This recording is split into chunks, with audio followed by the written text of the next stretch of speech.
And I am David Bruce Leonard. And we're back. We're back. Where are we back from? We're back from the jungle. What happens when you send two mad scientists out to the jungle?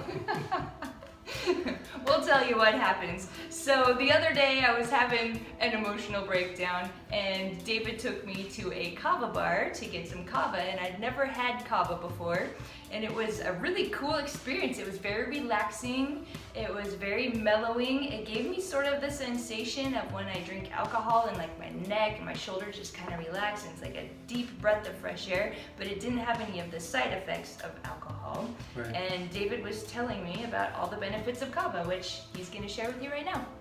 Yeah, I use Kava as a muscle relaxant. It's one of the best things I know for joint pain. It's really good for anxiety, and it's also used in some people to help them sleep, although it can have a paradoxical effect where it can cause insomnia in some people. But it's definitely not the thing you want to mix with alcohol or do anything. You know, don't drive any heavy machinery while drinking a lot of Kava. Yeah, and if you've ever taken benzodiazepines before, like Xanax, this gives sort of a similar effect. Not as much of a punch in the face as benzodiazepines, but it's very relaxing and it's very calming. And the only problem was, for me, it tastes like armpits. Like, it doesn't taste, right. He says it tastes like dishwater. I say it tastes like armpits. How do we know that? That's just a guess. So I bought some Kava and I was just playing around with it because I'm the mad scientist in the kitchen. I was playing around with it to see if I could make it taste good, and I added some raw cacao powder to it and some raw local honey, and it tasted a lot better, and it still had the same effect. And so today when we were out foraging in the jungle, we started talking about synergy, and that's basically when you're using ingredients that enhance each other so that 1 + 1 isn't 2 anymore, 1 + 1 can be 3 or 5. So we're talking about ways to synergize different ingredients to make it taste really great and also to get the effect that we want to get. And there were kind of two things we were talking about. As an aside, my partner Jody and I teach sacred sexuality, so I'm always interested in things that enhance libido and connection to people. So that was one of the things we were talking about, because Kava will lower inhibitions, and that can be considered sort of an aphrodisiac.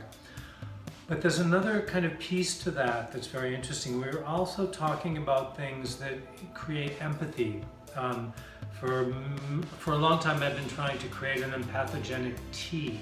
So there's two kind of thrusts here. One thrust was towards the libido aspect and the sexuality, and the other thrust was toward the sort of heart-opening, empathic aspect. And we were knocking ideas back and forth around which plants to combine for which effects. Right, and so we were talking about how can we make a relaxing love potion. And one other thing that we were talking about is in relationship, whenever you have conflict within relationship, getting out of your sympathetic response, which is your fight and flight, and into your parasympathetic response really helps relationships, because Absolutely. Then you can connect and you can relate without from your heart, without all the other stuff going on, without all the panic and the fear and the sympathetic, the cortisol and the adrenalized response going on.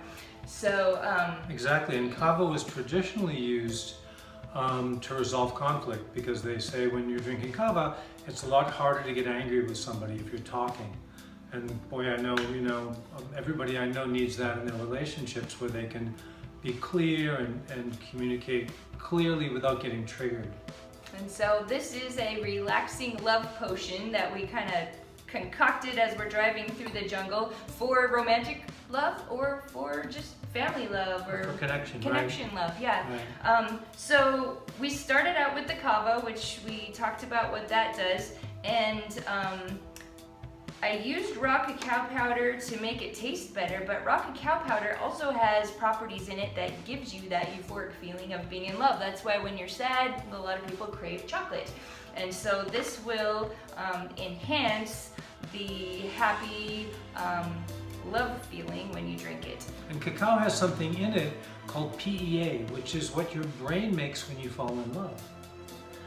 So yeah, so that is more empathogenic too, as opposed to a libido enhancer that's more it's not quite aphrodisiac, it runs a little bit higher in the body.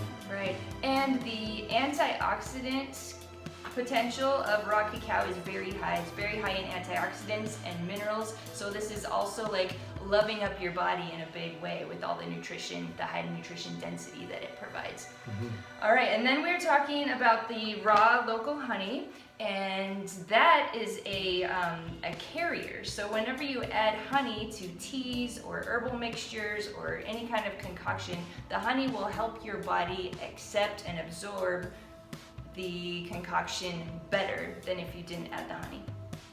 And plus it tastes delicious, and love is all about sweetness of heart and sweetness of taste. So we're gonna add that in.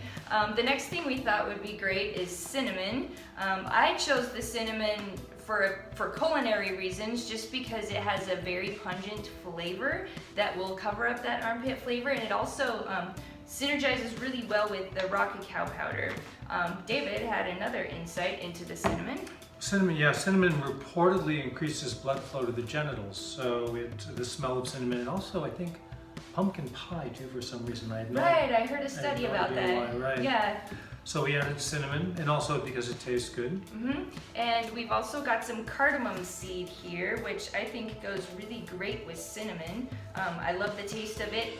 We were talking about how it's part of the ginger family, and it's great for nausea, and it's great for lots of stuff. So I picked it for the taste. Can you think of any like and it also that will provide? in Chinese medicine we use things to regulate qi, and so in case we have any problems digesting this thing we're making, the cardamom will help us digest it. Great. And then we've got some organic coconut milk here, and the reason why I chose the organic coconut milk is because a lot of times when you're working with herbs and spices, there's fat-soluble constituents in those herbs and spices that can only be taken into your body if you have some sort of fat source there. And kava was traditionally, or oftentimes, people would add oil to kava to emulsify the kava lactones to make them more absorbable. Great. And plus, coconut milk goes great with chocolate and cinnamon and honey, so we're doing the mad kitchen science and the mad medicine science, which is perfect. I also have a little bit of organic stevia, just in case we've added as much honey as we think we need to add, but we want it to be a little sweeter. This is just a way to boost up the sweetness if we want to. And then, as we were driving through the jungle, we saw these beautiful hibiscus flowers, and we thought they would be the perfect addition to this. And there's a couple of reasons for that. One thing that I've been thinking, that I'm suspecting about these hibiscus flowers, I don't know if it's true, but I suspect that some hibiscus flowers may be oxytocin synergists in the body. It's just a guess, but I wonder about that. And the other thing is that hibiscus flowers are very mild MAO inhibitors. Excuse me. So an MAO is what our body uses to break chemicals down into pieces. And what I'm hoping is that the mild MAO inhibitor in the hibiscus flowers, the how flowers, will allow more of the PEA and the cacao to enter the body. So this is a grand experiment, lots of speculation, but everything we're talking about here is safe. Yeah, so this is definitely not hard science, but it's just us playing around in the kitchen and playing around with ingredients and seeing what happens. And again, like you said, everything's safe, so why not play? And also, one more thing, and the kava was reported in Europe to cause liver damage. It turns out that it was the wrong part of the plant that was being used. So regular kava is not liver toxic. If you use the stems or the leaves, those parts of the plants can be liver toxic. But just to be safe and to cover our bases, I would say if you have impaired liver function, I would not use kava. Okay, so the root is safe. Let stems and leaves not safe. Yes. Okay. Great, and is there anything else we've got here? Is that it? And then we've got water. Oh, when you're working with kava, use cold water. Hot water will solidify the starches. Right.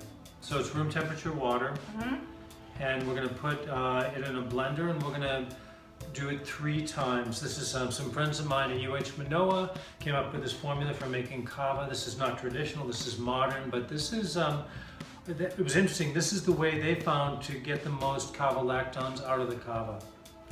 here we go. So we have 100 grams of Kava root powder, and we start out with 1050 mils of cold water. Room temperature water. Room temperature. Oh, cold water. Is it cold water? The recipe said cold water. Oh, okay, it was cold water. I take it back. We'll just call it cold. Plug your ears.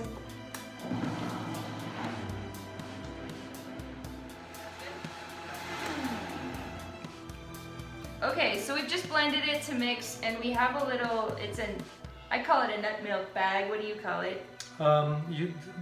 Oftentimes these bags are used to strain kava also, so Okay. perfect. So it's just a tightly woven nut milk or kava bag.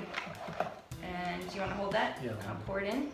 So this is the first straining. You're going to strain 3 times. Do you know why you do that? I do not. All right. I imagine it's I imagine it's because you're like there's still cavalactones left in there, but the water can't absorb. You know, like once the water gets saturated, it can't absorb. Yeah, Any this more is just stuff what they into it? found. Is Yeah, I that- think they just found it took 3 passes to extract the highest number of cavalactones. Okay. While you're squeezing that, I just took the hibiscus flowers and rinsed them, and took the little stems off the bottom. These are amazing. They're yellow, and they have this crimson red inside, and they're just beautiful. They're edible. I ate a bunch of them on the way home from the jungle. And can you tell the story about the red ones versus the yellow ones? Like how? Yeah, how in, they age? in Hawaiian culture, the hibiscus flowers, this is a native hibiscus. They're said to represent the wisdom of the elders, the kupuna. And so when, as people get older, as our teachers and our elders get older, they become wiser. And these flowers begin as yellow, but they, as they're dying, they turn this deep red, rusty red color, which is said to be symbolic of the wisdom of the elders. There's an older one. There's the rusty red one. And these yellow ones, they were bright yellow when we started, but they've been sitting out for a little while, and they're starting to turn orange. Do you use the old ones, or just respect the old ones? No, you can use them. Can you use them? Okay. Yeah. Well, add wisdom. Wisdom. Oh, okay. So now that we've squeezed out all the water, we're gonna just dump the kava root back into blender number 1 and reblend. Good. Okay. And then for the second straining, 750 mils of room temperature water. And we'll just mix that up like the first one. All right, straining number 2. And you don't actually need to measure all this. This is just the way my friends at UH Manoa did it, but you can just do this to taste. You can create your own recipe. The cold water, again, is to keep the starches from, especially on the first pass, to keep the starches from congealing. And we were talking about some other like flavor combinations that might work. I was thinking like ginger and like some chai tea spices and ginger Right. might be really good. Right. Those also enhance circulation, and some of them are aphrodisiacs, so that might be another option if you don't like the chocolate option. There's another plant in Hawaii called Cedar rumbifolia that also has PEA in it, the same chemical that's in cacao. So that also is a possibility too for adding to this. Is that the love plant you were telling me That's about? the love okay, plant, the love yes. plant. I'm waiting for the day when I get to go out and see the love plant. Maybe here I'll put water backwards through that. Okay, this way. Yep. Finish rinsing it off. About that.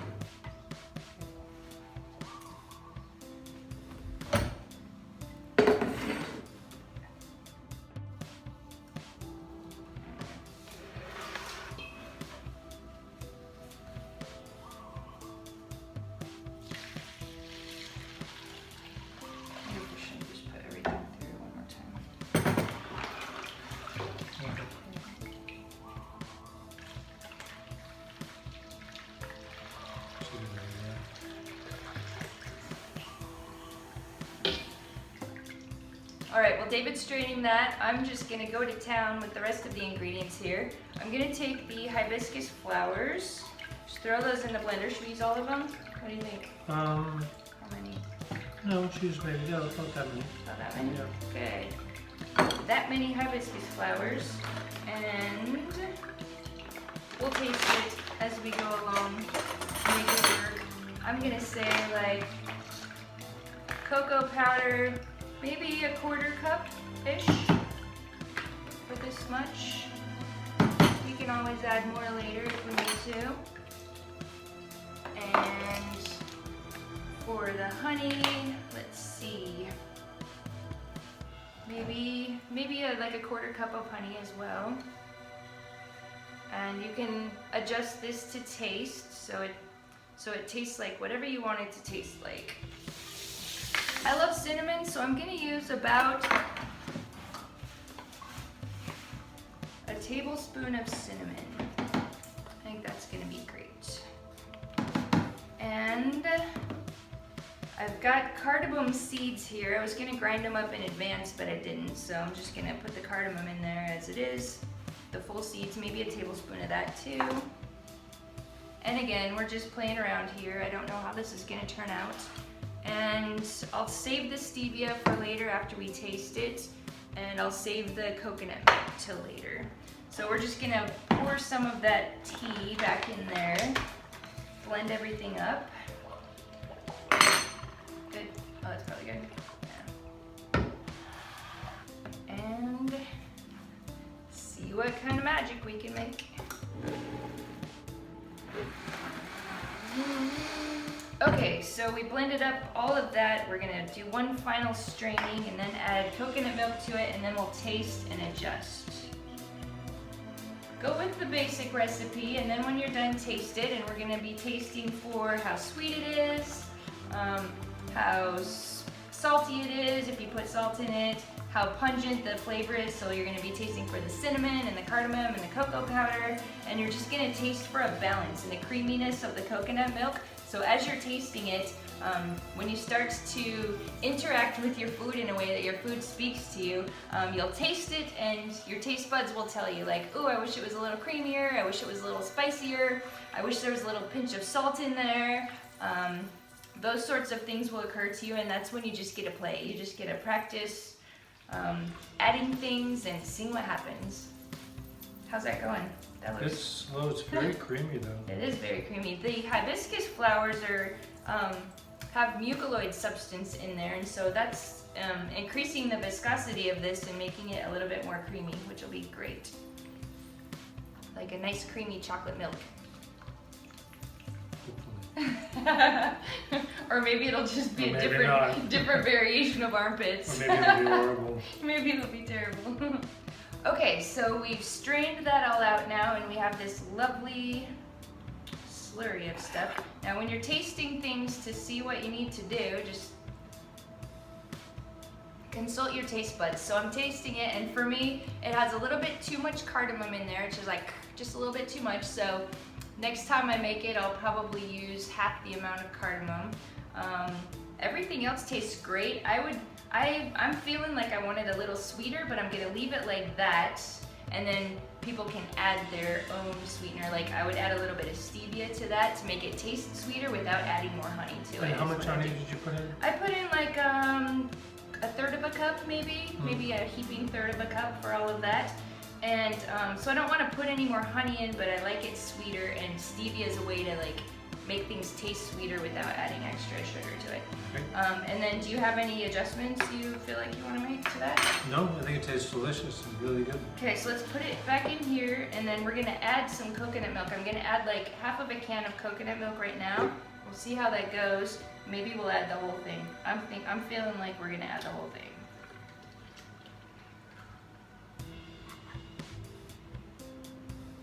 Yeah, look at that. All right, now, oh my gosh, that's so good. Try it. That's good. I'm gonna add the, you cool with the other half? Yeah. All right, there we go.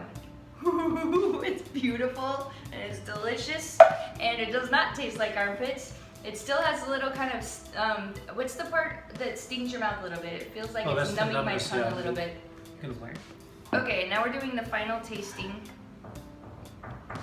We might disagree on how much coconut milk we need here. Alright, final tasting. What do you think? It's creamy. I Good. like the coconut Very milk. good. I think it's perfect. Very good. Awesome. There you go. This is what happens when two mad scientists get a hold of a pound of kava and go out into the jungle. That's right.